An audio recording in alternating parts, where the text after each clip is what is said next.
বাঙালির খুব পছন্দের একটা পদ শুক্তো, আর অনুষ্ঠান বাড়ির শুক্তো আমাদের সকলেরই খুবই পছন্দের। আর কি সেই বিশেষ মশলা যা দিলে অনুষ্ঠান বাড়ির শুক্তো স্বাদে গন্ধে দুর্দান্ত হয়, তা আজকে আমি আপনাদের সাথে আজ শেয়ার করব।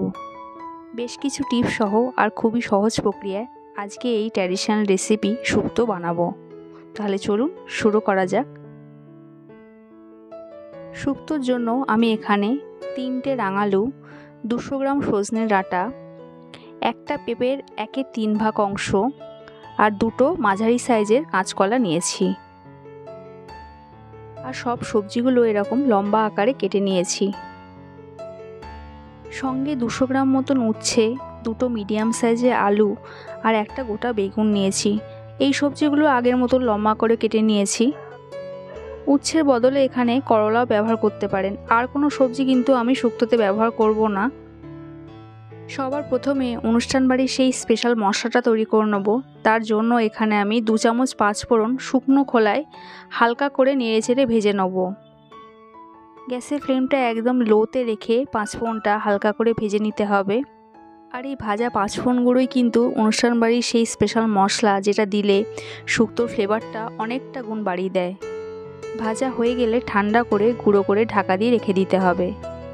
এরপর কড়াইতে সর্ষের তেল দিয়ে সবার প্রথমে বড়ি ভেজে নেব। বড়িটা কিন্তু ছাকা তেলেই ভাজতে হবে। লো টু মিডিয়াম ফ্লেমে বড়িগুলো লালচে করে ভেজে নেব। ভাজা হয়ে গেছে, এই তেলেই এবার উচ্ছেগুলো ভালো করে ভেজে নেব। উচ্ছেটাও ভালো করে লালচে করে কড়া করে ভেজে নিতে হবে। উচ্ছে ভাজার ওপর কিন্তু শুক্তোর স্বাদটা অনেকটাই নির্ভর করে। একটু কাঁচা কাঁচা ভাব থাকলে কিন্তু শুক্তোটা তিতকুড়ে হতে পারে, তাহলে খেতে ভালো লাগবে না অতটা। তাই উচ্ছেটা খুব ভালো করেই ভাজতে হবে। উচ্ছে ভাজা হয়ে গেলে বেগুনগুলো ভেজে নেব, আর বেগুনগুলোও লালচে করে ভেজে নেব। আর কোনো সবজি আলাদা করে ভাজতে লাগবে না। এরপর বাকি সবজিগুলো আমরা একসাথেই রান্না করতে পারবো। বেগুন ভাজা হয়ে গেছে, এরপর কড়াইতে আর একটু সর্ষের তেল দিয়ে দেবো। শুক্তোতে কিন্তু তেলটা একটু বেশিই লাগে। 5 ফোড়ন দেবো 1 চামচ মতন, সঙ্গে 2টো তেজপাতা ছিঁড়ে দিয়ে দেবো।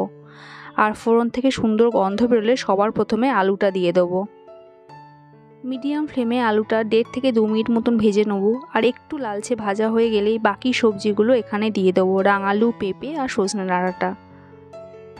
আর সব সবজিগুলো মিডিয়াম ফ্লেমে 2 থেকে 3 মিনিট মতন একটু নাড়াচাড়া করে নিয়ে 5 মিনিটের মতন একটু ঢাকা দিয়ে দেবো। অপরদিকে শুক্তোর বাকি মশলাটা তৈরি করে নেব। এখানে আমি 2 চামচ কালো হলুদ সর্ষে, 2 চামচ পোস্ত, 2টো কাঁচা লঙ্কা আর একটু নুন দিয়ে দেবো। এটা একটা মিক্সিতে পেস্ট করে রেখে দেবো। অপরদিকে সবজিতে চলে যাব। এই ঢাকা দেওয়ার ফলে সবজিটা একটু ভালো মজে আর সেদ্ধটাও খুব তাড়াতাড়ি হয়ে যায়। 2 থেকে 3 বার ভালো করে নেড়েচেড়ে নিয়ে স্বাদ মতো নুন এই সময় দিয়ে দেবো। সঙ্গে 1 চিমটে মতন হলুদ গুঁড়ো দেবো, যেহেতু কাঁচকলা আছে। আপনারা চাইলে নাও দিতে পারেন। আর হলুদটা ভালো করে মিশিয়ে নিয়ে সর্ষে পোস্ত বাটাটা দিয়ে দেবো। মশলা ধোয়া জলটাও দিয়ে দেবো। মিডিয়াম ফ্লেমে ভালো করে সব কিছু একসাথে কষে নেব। 2 থেকে 3 মিনিট ভালো করে কষানোর পরে এখানে আর একটা মশলা, স্পেশাল মশলা বলতে পারেন, রাঁধুনি 1 চামচ মতন গুঁড়ো করে দিয়ে দেবো।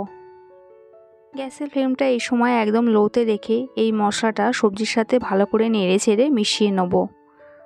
আর ভালো করে মেশানো হয়ে গেলে এখানে 1 কাপ বা 200 মিলিলিটার মতন দুধ দিয়ে দেবো। গরুর দুধ বা ডেয়ারি দুধ ব্যবহার করা যেতে পারে। সঙ্গে 1 কাপ জল দিয়ে দেবো। আপনারা যদি এখানে গ্রেভি ঘন খেতে চান, তাহলে জলের পরিবর্তে এখানে 2 কাপ দুধও দিতে পারেন। যদি আপনারা এখানে কাঁচা দুধ দেন, তাহলে গ্যাসের ফ্লেমটা এই সময় একদম লোতে রাখবেন, নাহলে দুধ কেটে যেতে পারে। জাল দেওয়া দুধে অসুবিধা হবে না। এরপর সবজিগুলো সেদ্ধ হওয়ার জন্য 7 থেকে 8 মিনিটের মতন ঢাকা দিয়ে দেবো। শুক্তোর গ্রেভি ফুটতে শুরু করে দিয়েছে। এরপর কিন্তু আর ঢাকা দেব না, কারণ সবজিগুলো খুব বেশি গলে গেলে টেস্টটা অতটা ভালো হবে না। ঢাকা ছাড়া আরও 5 থেকে 6 মিনিটের মতন মিডিয়াম ফ্লেমে শুক্তোটা ফুটিয়ে নেব। এরপর এখানে ভাজা বড়িগুলো সবার প্রথমে দিয়ে দেব।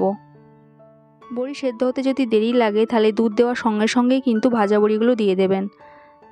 মিনিট 5 মতন ফোটানোর পরে 1 চামচ মতন চিনি দেবো আর সঙ্গে ভাজা উচ্ছে আর বেগুনটা দিয়ে দেবো। যেহেতু উচ্ছে আর বেগুনটা ভাজা আছে তাই খুব আলতো হাতে একটু নেড়ে ছেড়ে দিতে হবে। 2 থেকে 3 মিনিট মতন মিডিয়াম ফ্লেমে ফুটিয়ে নেব। যেহেতু বড়ি জল টেনে নেয় তাই শুক্তো গ্রেভিটা এরকম একটু বেশিই থাকবে। শুক্তো প্রায় হয়ে এসেছে, এরপর ভাজা 5 ফোড়ন গুঁড়োটা এখানে দিয়ে দেবো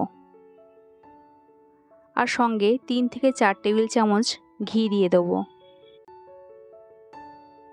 আর ভালো করে একবার মিশিয়ে নিলেই রেডি আমাদের সকলেরই খুবই পছন্দের শুক্তো। এই প্রসেসে শুক্তো বানিয়ে দেখবেন, একদম অনুষ্ঠান বাড়ির মতনই কিন্তু খেতে লাগবে। রেসিপিটা কেমন লাগলো অবশ্যই কমেন্টে জানাবেন আর ভালো লাগলে একটা লাইক করবেন। আমার চ্যানেলে যদি নতুন হয়ে থাকেন তাহলে চ্যানেলটা সাবস্ক্রাইব করার অনুরোধ রইল। দেখা হচ্ছে আবার এক নতুন রেসিপির সাথে। সবাই সুস্থ থাকবেন, ভালো থাকবেন।